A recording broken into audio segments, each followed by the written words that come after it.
Let me introduce Aros. Aros Mackey is a counter-human trafficking expert, educator, and PhD candidate. He graduated from BYU, Idaho, earned a master's degree in intelligence from American Military University, and is now working on his PhD dissertation in criminal justice, homeland security, policy coordination at Walden University. His research is focused on exposing the link between human trafficking and foreign terrorist organizations. Aros has been educating people about human trafficking since 2009 and has been in the field searching for missing children since 2011. Aros founded Adaptive Operations as a counter-human trafficking organization that specializes in locating and extricating human trafficking victims. So the current time for Aros, and I will mention that at the end, after Aros provides some additional information at the end, we will open for Q&A at the end.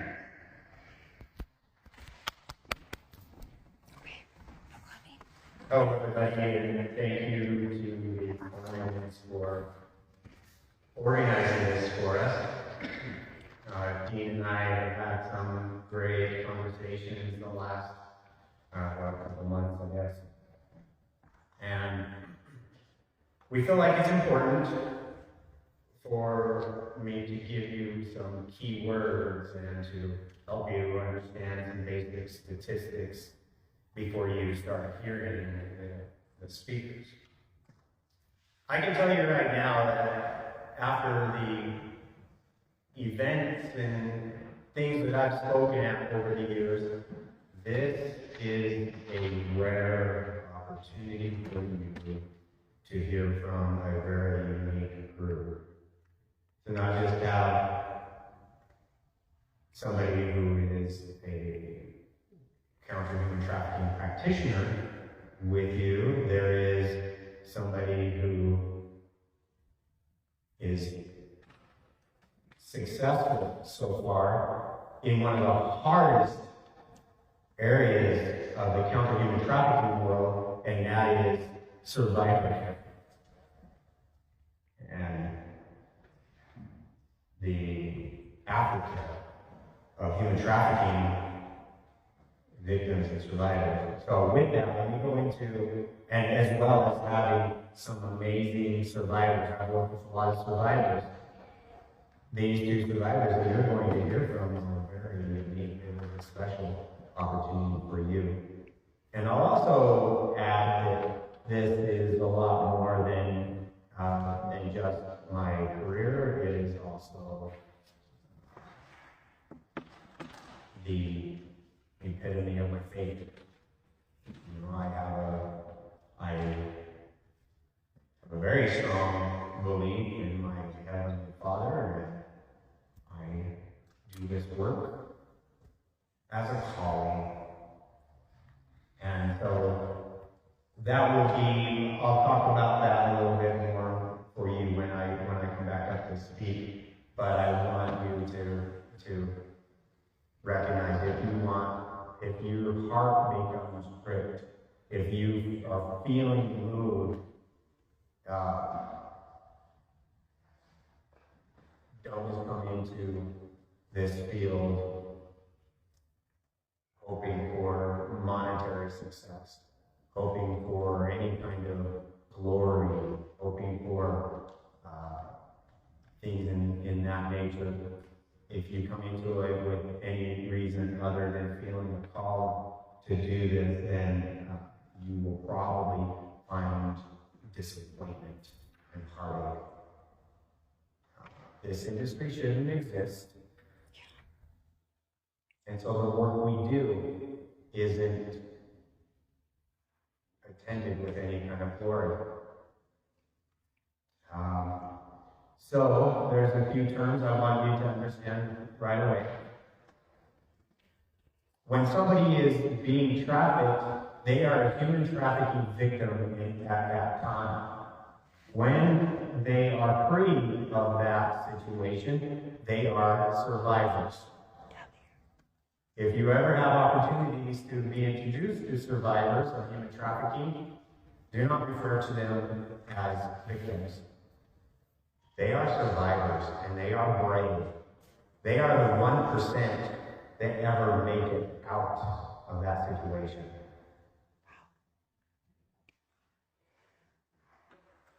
With some of the statistics, I like to help people understand that anywhere there is drug trafficking, there is human trafficking.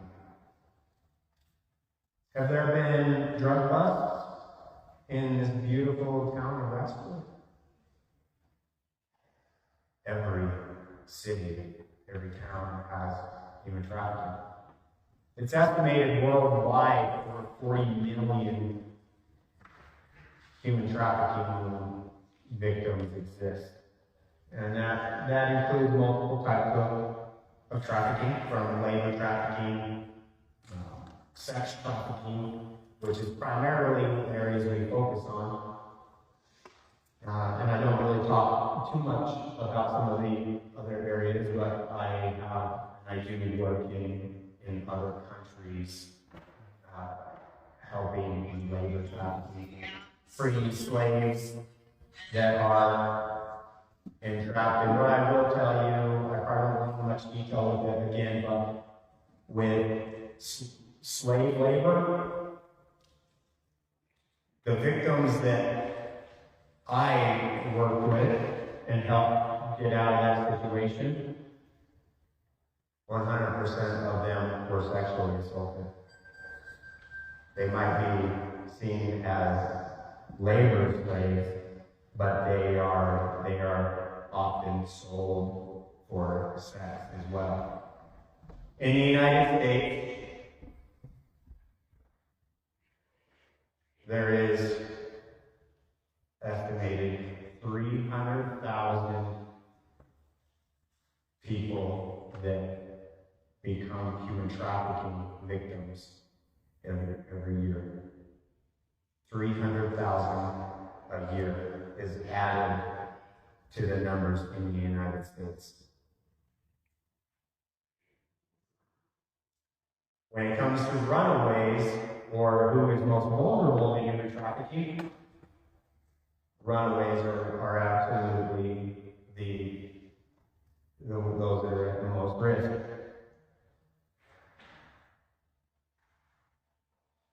I've heard human traffickers say they want girls with daddy issues.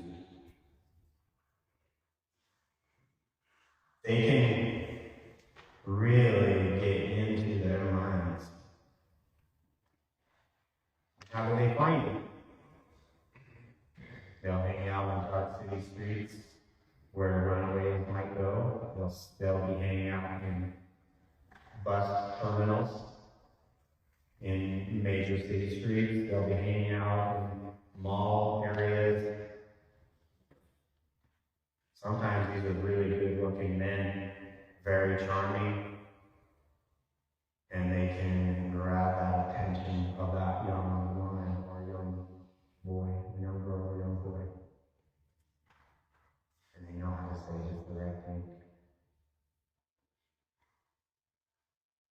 What are you doing with your life? You deserve so much more. Your parents don't understand you. Nobody understands you. I can give you what you need. They sell an amazing story. So when it comes to runaways, there's a statistic floating around that 1 out of 3 runaways will be, I hate the word recruited because will be manipulated into human trafficking within 48 hours. I've been on a lot of dark city streets all across the United States in over 17 U.S. cities. And I believe that statistic, as somebody that's in the field full-time, I believe that statistic. I believe that statistic is higher for predators in general. All human traffickers are predators, and not all predators are human traffickers. There's a lot more predators out there than there are human traffickers, but there are traffickers, and a runaway out on the streets will interact with them eventually. So I organize adaptive operations. I know the traffickers are really good at their job, their business. They adapt to the counter-human trafficking industry so that they can have their business survive. And I'll go into more detail when I come back up. So we adapt, and when we take a new case, then that person is our operation. We initiate multiple missions in order to fulfill an operation. One other term I want you to understand, and that is the word rescue. It is actually not that pleasant of a word for those who are that are really in the human trafficking fight.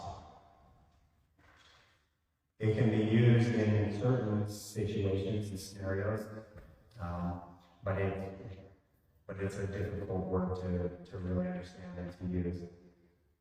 I use the word rescue in this way.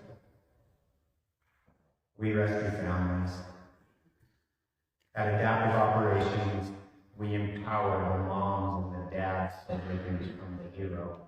We will find the missing loved one, create the extrication plan, protect the mom and dad or the sister and brother, and sometimes I'm emboldening and protecting these amazing survivors so they can be the one to get closer to the victim and more safely because of adaptive ops. And then we get them back out of there safely. And I've been in the field for the last 6 years doing this. And so I think those terms and those statistics will be good for getting us started off as you hear from the survivors and the aftercare. But I'll tell you, before I sit back down, I want you to understand why the founder of Adaptive Operations is here with Dahlia's Hope.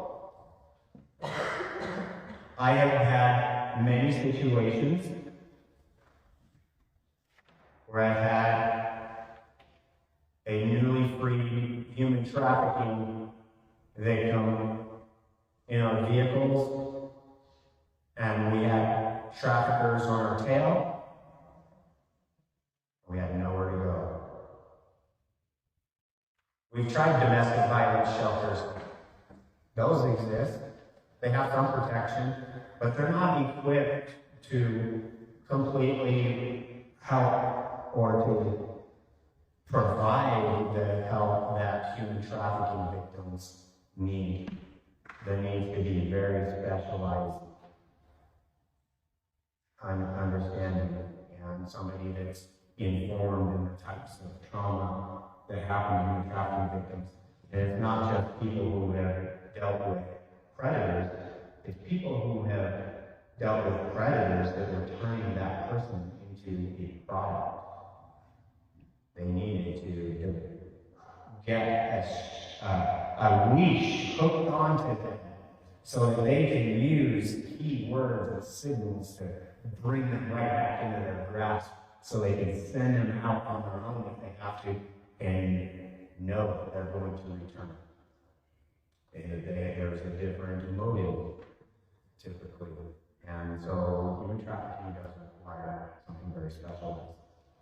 I have worked with Dahlia's Hope a few times.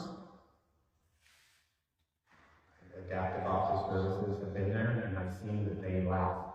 Most people actually think, oh, my calling is in helping survivors. I'm going to go do that, and they realize how hard it is, and they don't last a year in this field. Dahlia's Hope has been here longer than a year and they're doing it right. And has been, the founders, Sheriff and Matt, the founders, have been in the industry for over 6 years. But Valley of Hope has been around, and I can tell you the services they provide are not new. They are not experimenting. That's why I am here. And so with that, I'll turn the time back over to you.